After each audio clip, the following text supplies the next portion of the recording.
Muy bien, hogares de Costa Rica, continuamos con todos ustedes en esta noche de martes. El abogado en su casa y hoy con un tema muy importante, muy interesante, relacionado con la intención, la proposición de la SUPEN de cerrar el Fondo de Pensiones del Poder Judicial, lo cual, desde luego, no tiene nada contento a nuestro querido Poder Judicial. Dentro de las recomendaciones que se hicieron en su momento por los estudios actuariales del caso, se estima que deben ser trasladados 240.299 millones aproximadamente a otras dependencias, 129.682 millones al régimen de invalidez, vejez y muerte y 110.617 al sistema de operadoras privadas. ¿Qué hay de bueno y qué hay de malo, Jorge Luis, en esta proposición? Esa proposición resulta ser, a nuestro criterio, parte de la motivación que está detrás de toda esta pretensión que se hace. Los 129.000 millones es una forma de reflotear, de financiar, por decirlo así, el IBM. Sin embargo, eso es un espejismo, porque con estos 129.000 millones también pasan los casi más de 10.000 empleados del Poder Judicial, que los empleados en el Poder Judicial tenemos salarios buenos, y muchos de esos podrían llegar al límite o al tope de la pensión del IBM. Entonces, esto por una parte va a ser una carga también muy fuerte para el IBM. Pero por otra parte, y aquí es donde creo que los 110.000 millones de colones que pasan al régimen de operadoras privadas, aquí es donde está el negocio. ¿Por qué? Porque estos 110.000 millones pasan allá. Es cierto que esos en un régimen de pensiones privadas o de capitalización como es lo que hacen las operadoras es coger la plata, administrarla, después cuando uno ya es viejo, se la devuelven con los intereses que haya ganado. Y aquí hay dos grandes ganadores. Primero, en estos regímenes privados están el sector financiero, las operadoras de pensiones, que las operadoras siempre ganan su comisión. Pero Jorge, una pregunta. ¿Ustedes como empleados del Poder Judicial pagan el 2.67 al régimen de invalidez, vejez y muerte? No hay doble régimen. No hay doble. Todo lo llevan directamente al Fondo de Pensiones del Poder Judicial. El 11.5. Solo pagamos el 5%. El 5.5 de enfermedad. De enfermedad y maternidad que se paga. Sí colaboran con la seguridad social también. Sí, claro, es más, claro. aprovechando el comentario, los jubilados y pensionados del Poder Judicial, ya retirados, ya han cesado sus labores, siguen cotizando para el fondo nuestro el 11% de aporte, y además siguen pagando a la caja el 5.5% de cuota de enfermedad y maternidad, a diferencia de los empleados o las personas que se jubilan del IBM. Las personas cuando se jubilan del IBM dejan de cotizar para el IBM, el 2,5% que están cotizando, y además dejan de cotizar para enfermedad y maternidad. O sea, quiere decir que los jubilados y pensionados del Poder Judicial tienen una carga del 16.5% sobre su pensión que no tienen los del IBE. Eso sí, los jubilados del fondo del Poder Judicial no tienen el tope de la pensión del IBM.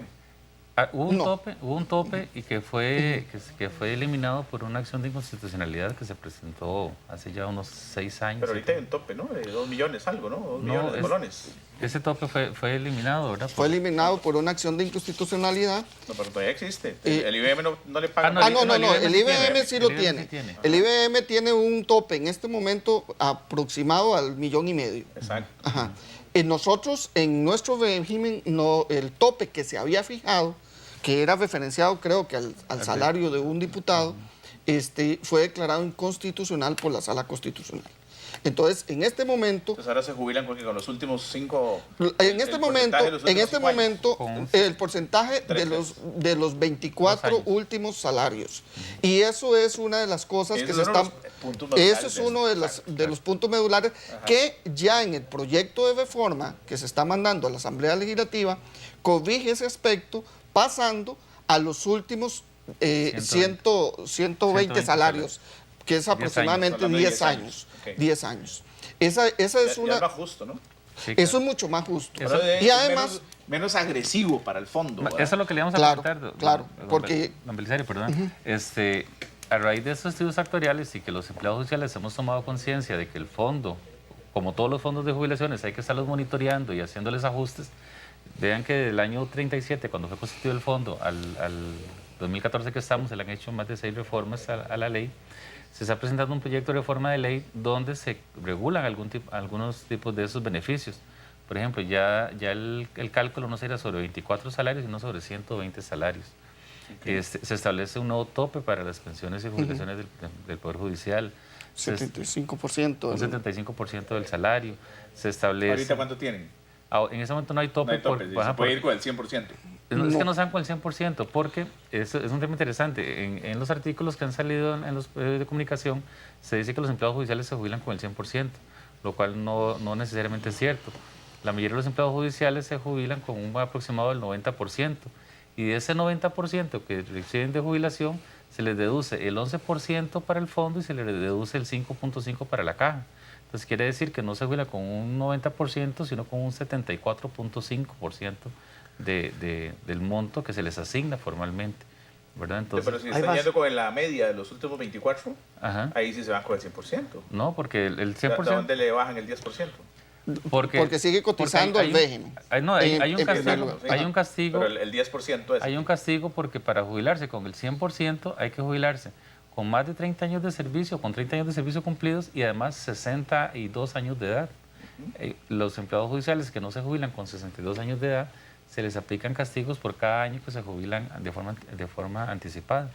Y eso es lo que lleva el promedio, porque no es que nadie se jubile con montos mayores al 90 o montos inferiores al 90. Eso lleva a que el promedio de pensión de los empleados judiciales sea de un 90%, digamos, como monto asignado. Ok, como promedio. Pero como promedio, ese es el monto asignado, se le aplican deducciones de un 16.5 que genera un monto real entregado del 74%. ¿Y pagan renta también? Además, ese es otro tema, que además se paga renta. Ok, porque ¿verdad? ahí se va que un 15%. O sea, un 15% de renta. Permítame un segundito 60%. porque ya pues hay gente interesada en participar acá con nosotros en este tema tan bueno.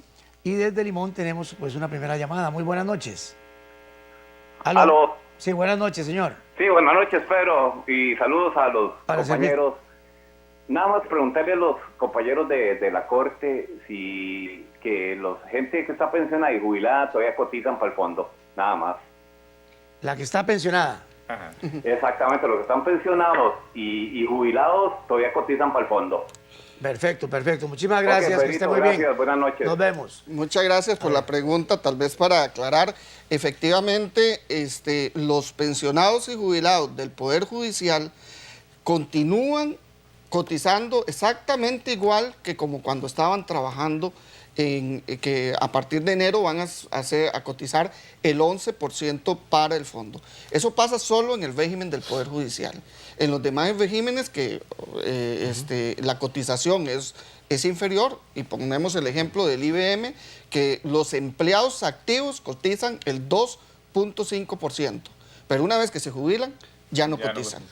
El del Poder Judicial sí. El Poder Judicial sigue De forma cotizando. permanente. Ajá. hasta que se- Tranquilo. Eso, con eso le está ayudando a terceros. Exactamente. Llegan en el futuro también a- Exactamente. Aquí lo ideal sería que la gente que cotiza para el IBM pueda estar equilibrado al fondo de jubilaciones, es de que no solamente pague el 2.5, sino que adquiera un régimen complementario de pensiones. Sería una Que forma de... vaya a establecer, qué sé yo, un 9%, un 10% de su ingreso mensual. Que el diezmo lo vaya metiendo ahí en ese régimen complementario. Pero ya Al pensionado. final, no. de No, ahora. de la antes. pensión. Sí, antes. Es que recordemos un detalle muy importante. El régimen de pensiones en Costa Rica está contemplado de 4 pilares que son, que son básicos. Y se los voy a explicar a ustedes para que lo entiendan. Hay un pilar que es el básico, un complementario obligatorio, un complementario obligatorio y finalmente uno no contributivo. ¿Ok? Complementario voluntario, perdón. Voluntario, sí. El primer pilar es el del IBM, el régimen de invalidez, vejez y muerte de la caja. Ahí es donde estamos prácticamente todos, excepto ustedes, ¿verdad? Hay algunas excepciones. Ok. Está el magisterio, Magisterio. está el Poder Los bomberos Judicial. permanentes. Ajá. Números permanentes. Así es, por ahí hay algunos que no están. Hay pocos Registro regímenes. público, sí. comunicaciones, correos, etcétera. El segundo pilar es el régimen obligatorio de pensiones complementarias de capitalización individual administrado por las operadoras. Exactamente. Es lo que hablan ustedes de que, sí, Las hay, operadoras privadas. y públicas. Ahí la gran diferencia es que usted va metiendo esa platita mes a mes y va ganando utilidades dependiendo de la sana administración que hagan. Es un las ahorro, operadoras. digamos. Obligatorio, ¿no? Es un juego ahí, sí. Sí, ese es obligatorio, pero es un ahorro que se Un hace. ahorro. Sí. Ese segundo régimen, que sería obligatorio, efectivamente, que va pasando, usted define si en el sector público o el sector privado. Y entonces ahí usted pone en la boletita cuál es la operadora de pensiones que usted quiere que sea. Ajá, uno escoge sea. cuál es la que le administra. Exacto. Y dependiendo de la escogencia, usted puede ganar más o ganar menos. Y hasta Más o perder. menos Y hasta interés. perder. Porque si quiebra el fondo, se puede perder. Pero la operadora nunca pierde. El operador nunca pierde, exactamente. Que cobra la comisión por adelantado. Y bueno, el Estado me parece que da una garantía ahí con respecto a la eficiencia del Lo fondo. que da es Por eso las supervisión. públicas. Supervisión, Ay, El dame un tercer pilar- segundito para que sigas con la explicación muy interesante que estamos aprendiendo todos. Pero hay una llamadita de Guanacaste. Muy buenas noches. ¿Aló? Sí, buenas noches. Para servirle, amigo. Sí, mi consulta consiste, bueno, no exactamente con lo del Poder Judicial. El asunto es que quería consultar que yo soy pensionado del magisterio y me interesa trabajar en una empresa privada, pero no sé cómo hacer porque como soy pensionado, en las empresas le dicen a uno, es que usted es pensionado, ¿qué hago? ¿Qué me aconseja? ¿Pensionado de quién es? ¿De qué? Del Del magisterio. y quiere trabajar en una empresa privada. Muy Entiendo que bien, no tiene ningún vamos problema. a ver nada, ningún problema. la experticia de ustedes. ¿Qué dicen? En realidad pareciera que él no tiene ningún problema para Porque por ahí podría la cuestión tener privada y el sí, magisterio por su lado, eso no Sí, se lo pueden tocar. No se lo pueden Pague tocar. las cargas sociales, no tiene ningún problema. exactamente. Está No, feliz la no caja habría- de que la coticen. Claro, claro. O sea, claro. que él va a tener entonces la pensión que tiene y el trabajo El salario. nuevo y cotizándole a la caja, Sí. Así que es. va a ser un fondo más para la caja para... Sí, el problema sí se presentaría si es una institución pública eventualmente por aquello de que no se pueda recibir doble remuneración. Tendría que pero renunciar a la pensión para el efecto del Ajá, trabajo. ajá. Que es un problema que tenemos también en otro nivel en el Poder Judicial para las instituciones con personas ya jubiladas.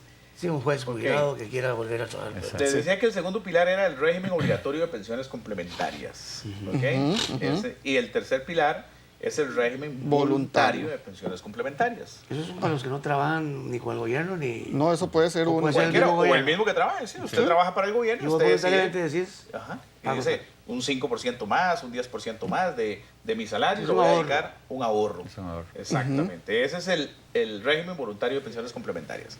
Que también usted decide con quién lo Sí, administra. sí. Muy bien, igual, escoge el Es un operador. contrato. Y el cuarto pilar es el régimen solidario, se diría, ¿verdad? Sí. Que es el régimen no contributivo del Fondo Básico a cargo de la Caja Costarricense de Seguro Social y que se financia con recursos de FODESAF o algunos impuestos. Eso es principalmente para la gente que del todo no tiene acceso No a una remunerativo, pensión, sí. Exacto, no califique, entonces podría perfectamente calificar para el régimen no contributivo. Esos son los cuatro pilares, son las cuatro patas de la mesa del régimen de pensiones. En este caso ustedes están echando todo en un solo canasto, el 11.5%.